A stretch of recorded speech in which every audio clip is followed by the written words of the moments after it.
What's up guys, Marco here, back at you guys with another YouTube video on gear sustain. Today we're going to be talking about exactly if the Tesla Model 3 2021 version, which is the cheapest model of Tesla, is it worth getting? Alrighty, so let's get straight into the Tesla and we'll start talking.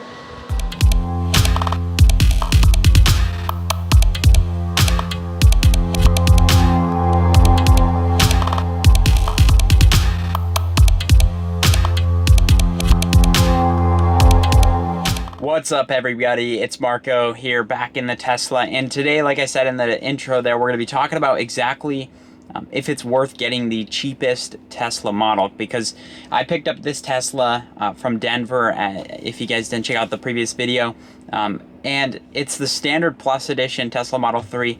The only way I can justify it, obviously buying it through the business and having deductions there. Now as far as is it worth getting all around, you know, after owning the vehicle for 30 days or more? And there's a few pros and cons I want to go over. So without further ado, let's jump straight into the video. Like I said, there's a couple things that I wanted to note specifically about Tesla Model 3, since it is the cheapest model, if you will, out of, you know, the various different models that Elon Musk and Tesla offers. As far as Tesla Model 3 versus the Model S or Model X or Y, obviously Model S, Model X, Model Y are probably a little bit better than this vehicle. I have to say, you know, this one, for its cost and for how cheap it is, it definitely does boast some of the significant features in it, like a lot of the technology and whatnot. As far as some of the pros that I've come up with in this vehicle, one of the main things is mobility. And what I mean by that is with its low center of gravity, where the battery is down on the bottom, like I said, no engine, low center of gravity, it allows you to quickly maneuver this vehicle, whether you're trying to dodge an accident or just trying to get into a lane you need to get into. It makes it very easy to drive. And that brings me into my next point, which is it's very easy. I mean, the idea that a vehicle has to be hard to drive is just insanity, because if you were to move the camera around here, as you can see, you know, we take a look at, you know, just this right here. If you want to go in drive, for example, you'd press down on the brake, you'd go all the way down to drive, right? If you wanted to go into park, of course, you would just push that. So it makes it so easy to drive with this single setting right here, and also, you know, just the various options you have on the screen itself makes it very easy to utilize this vehicle to its fullest capacity as well. Whether it's charging capabilities, or, you know, you're going down here and you're looking at the various options you have here. Like I said, there's just a lot of things that you can use in this vehicle that's very easy to use. Think about Apple versus Android. In my opinion, Apple devices are a lot easier to utilize than Android devices. Not saying Android devices are technical like Samsung or what have you, but Apple just has a better interface. It's easier to use. It's easier to use for your grandma to use it, if you will.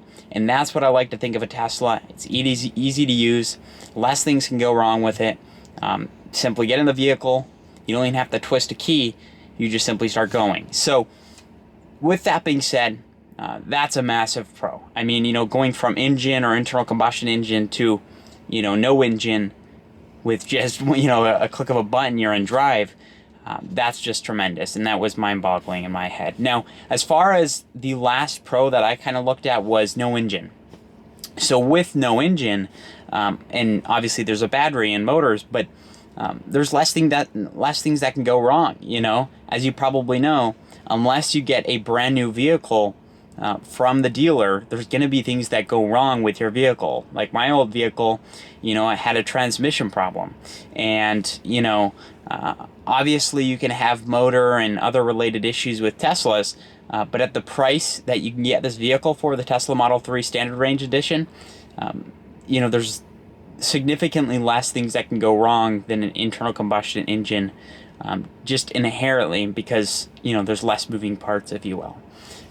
I hope that makes sense. Now let's jump into some of the cons, because without looking at the cons, there's no decision making here.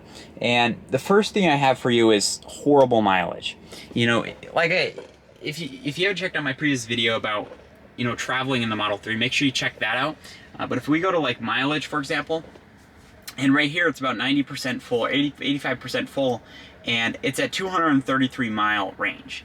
Now this is going to get me to Flagstaff and back, essentially, which Flagstaff is only 90 miles. And so, you know, you got to put it into perspective. If you're going to be driving across town or driving into metro, whatever area you're in, multiple times a day, multiple times a week, you're going to have to start planning out your days, figuring out when you're going to go and stop at chargers, figuring out if you're going to get an electrician at your home to install the supercharger at your home. You know, there's just things you got to think about when you have horrible mileage in your vehicle, because like I said, it's definitely underestimated here. When I was watching videos previously buying this vehicle, you know, people were saying, oh, it's not that bad, blah, blah, blah. I'm not here to make it dramatic or anything, but to be honest with you, you do find yourself charging a lot. And if you have a problem with sitting at superchargers every now and then, I'd probably advise you to second think about buying this vehicle specifically as it relates to Tesla Model 3 Standard Range Edition, because this one we have 263-mile range. On the, you know, long range, for example, you'll have more, 300 plus. In the Model S, you'll have even more, closer to 400. And so the capabilities, obviously, on the lower edition of Tesla, which is the topic of this video, you have to keep in mind the mileage is pretty horrific. Now, that's, you know, keeping in mind all of the other technology. Everything else is pretty much the same, but the mileage is not very good. Now, you know, keep in mind as well, it doesn't go as quick. It goes quick, you know, like this vehicle goes fast, don't get me wrong, but it's just not quite as snappy as the Model S or the higher editions of the Model 3, such as the Model 3 Performance or what have you. So that was the first con. Another con I had here was the seats are pretty horrific. Now, this is in two aspects. So number one is that the seats get really dirty fast. So I don't know if you can see, these are black seats, but the black seats tend to get dirty. The white seats, I heard, even get dirtier faster. But my main concern on this is that if you live in really, really warm condition during the summer, like here in Arizona, we're already starting to feel it, and it's only April. And I'm feeling these seats. I mean, they're literally, you know, very, very hot. And with that being said, my back sits here and sweats the whole time. Now, I did try 10 minutes before going into my vehicle. I obviously went on the mobile device, and if I navigate it to right now, you can click on the climate, and on the climate setting here, what you could do is actually turn on your climate and make sure that there's cool air and AC blowing before you get to the vehicle. So that helped.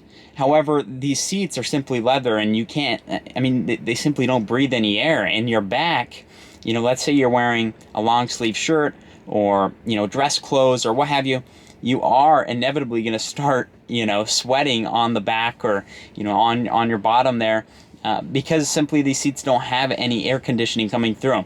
And if you guys know, by the way, if anybody watching this video knows if the higher models of Tesla offers some sort of AC and heated seats, that would be fantastic. Actually, one setting we have here is heated seats, so I guess this one does have heated seats. There's no such thing as AC seats in this specific model, I guess. So let me know in the comment section below if you guys know if there's any Tesla Model 3 or Tesla Model S or X or Y, if they have that option, because that would be very important information, especially when you're taking a look at the pros and cons and considerations of buying the cheapest Tesla out there. Now, with that being said, you know, that's all I can really conclude with is really the mileage, the seats, everything else, the aesthetics and speed and mobility and usability totally dominates the cons, if you will, in my head. So that's why I decided to get the vehicle. As far as what you're looking at purchasing and kind of what you're weighing into effect, I would just take a look at, like I said, what I outlined in the video here.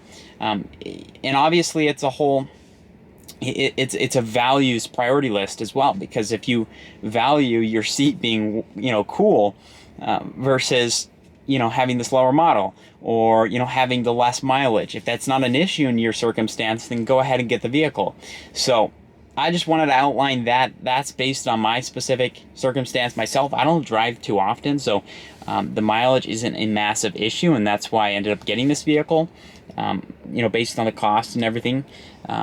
I hope this video was helpful. If it was, make sure you leave a massive thumbs up on the video. If you like the channel, make sure you subscribe. And also, if you're looking to get a Tesla Model 3, or for that matter, any Tesla, you can actually click the link below. It helps out the channel, helps us grow, helps us keep making these videos like this to educate the community and make helpful videos as such. So with that being said, I appreciate your guys' time. We'll talk to you soon.